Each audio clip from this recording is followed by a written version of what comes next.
Dear students, Namaskaram. Here we are with a new part of lesson. After the Second World War, the world order changed.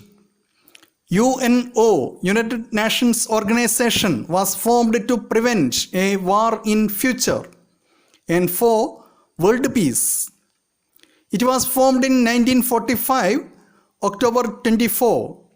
So, October 24 is considered as UN Day.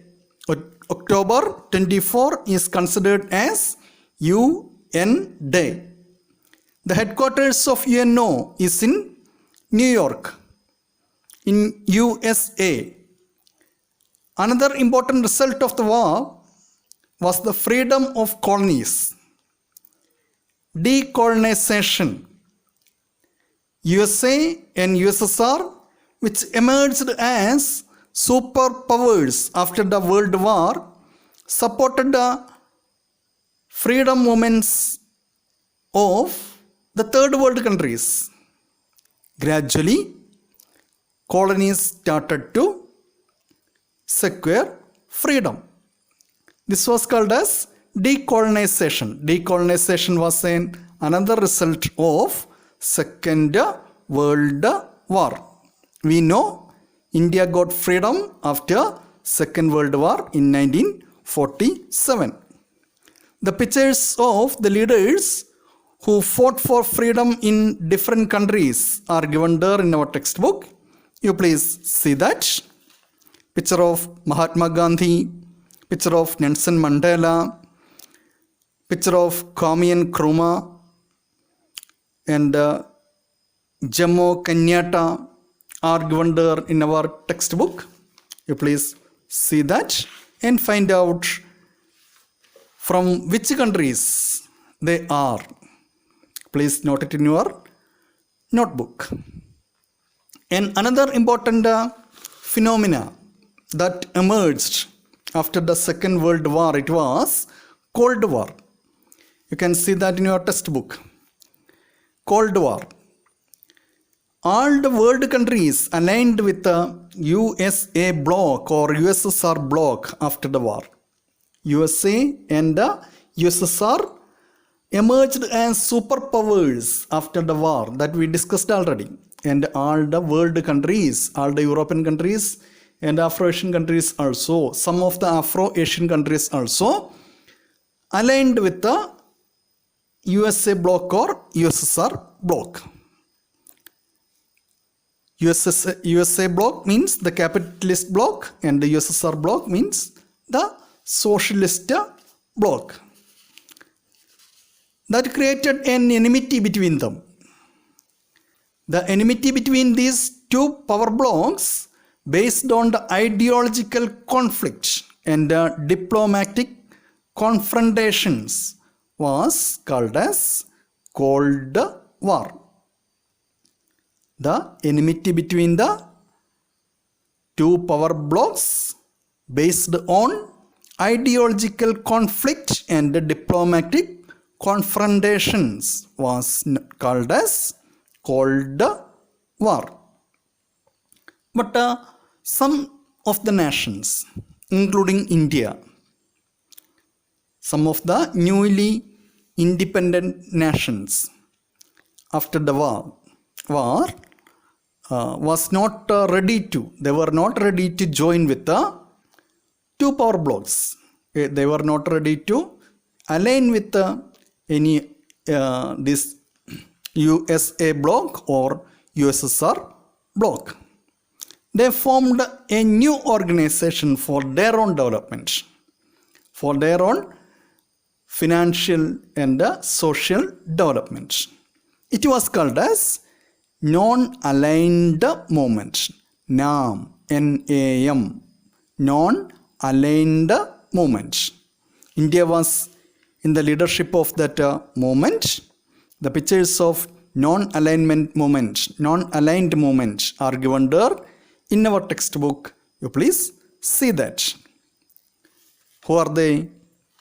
Jawaharlal Nehru, Gamal Abdul Nasser of Egypt, Marshal Tito of Yugoslavia, Ahmad Sukarno of Indonesia were the important leaders of NAM, Non-Aligned Movement.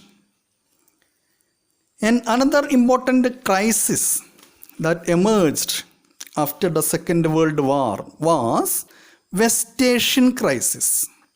West Asian crisis. It was a crisis between two nations, between Israel and Palestine. To liberate Palestine from Israel, an organization was formed, PLO, Palestine Liberation Organization, was formed under Yasser Arafat.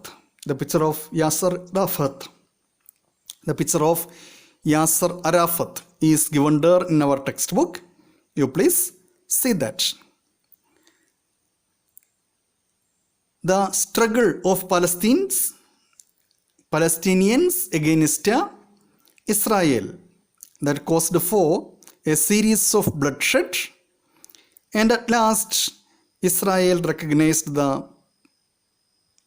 freedom of Palestine and considered Palestine as a free nation according to an agreement under the mediation of USA. This agreement was called as Oslo Pact. Oslo Pact. Another important incident it was the disintegration of Soviet Union. Disintegration of Soviet Union. We had studied about the formation of Soviet Union after the Russian Revolution in our first chapter, and here we are going to study about disintegration of Soviet Union. The factors that led to the disintegration of Soviet Union are given there in our textbook as points. You please see that points.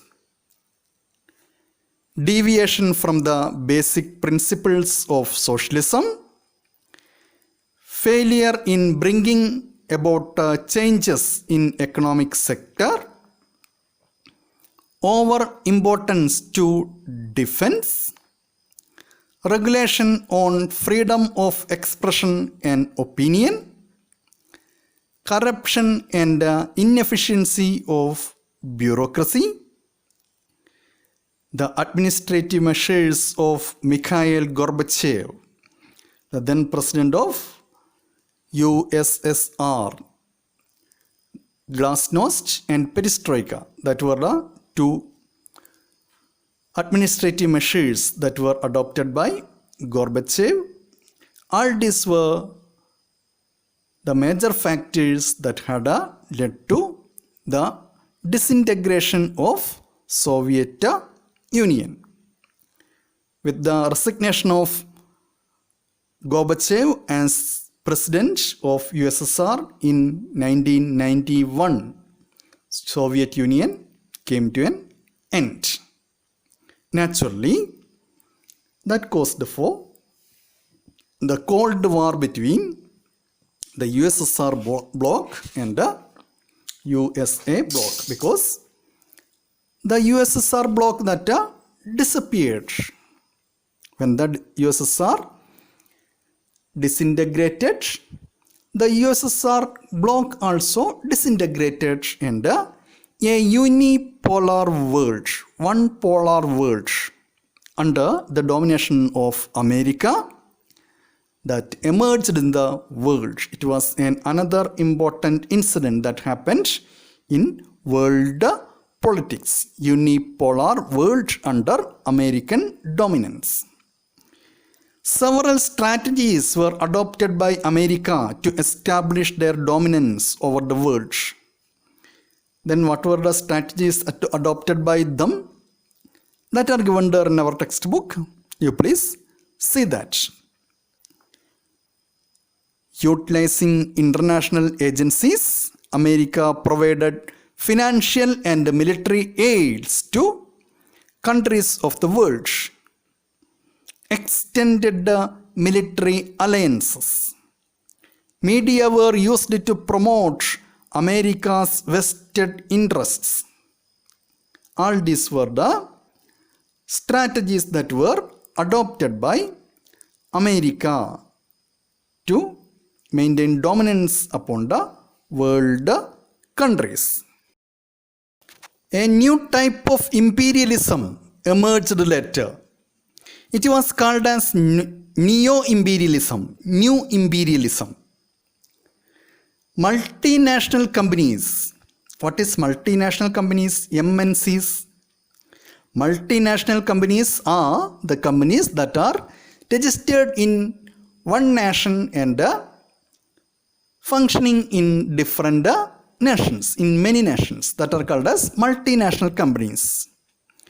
Most of the MNCs that were registered in America, USA and other developed capitalist countries, and they began to control the economic activities of the world.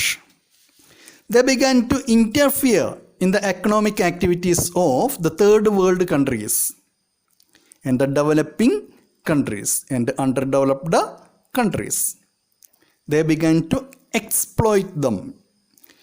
This exploitation is known as neo-imperialism or new imperialism.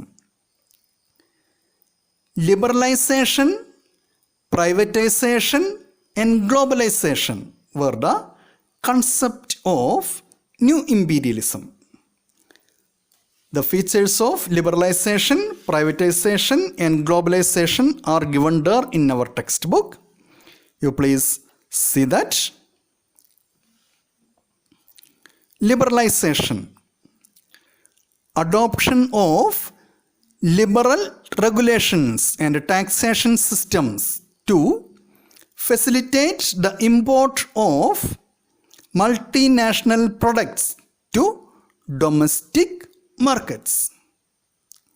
That is liberalization. That's the major feature of liberalization. Adoption of liberal regulations and taxation systems to facilitate the import of multinational products to domestic markets.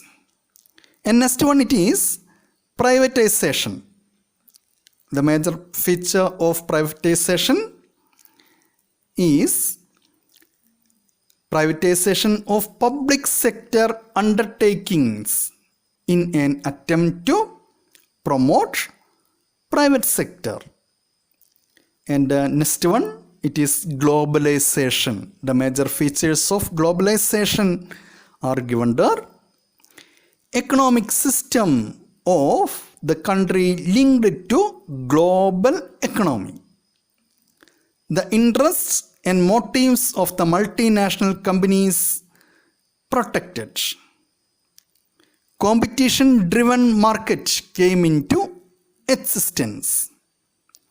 Trans-border flow of products, services, raw materials, capital, latest technology and human resources facilitated.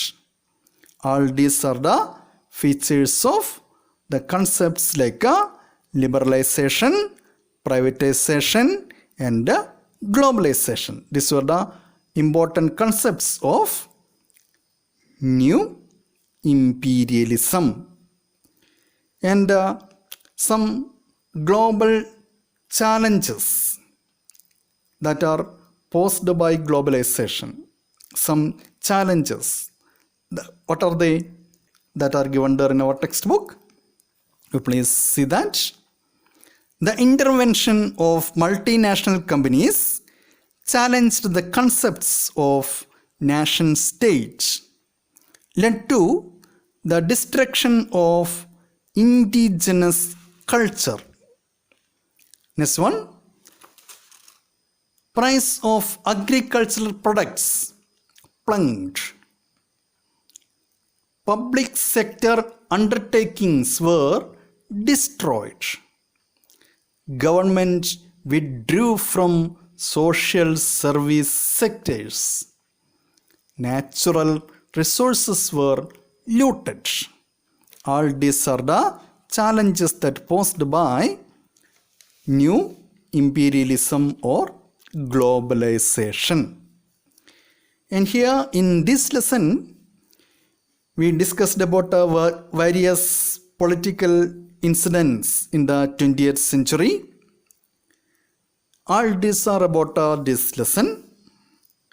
Now we are going to wind up. We will discuss about another chapter in our next class. Namaskaram.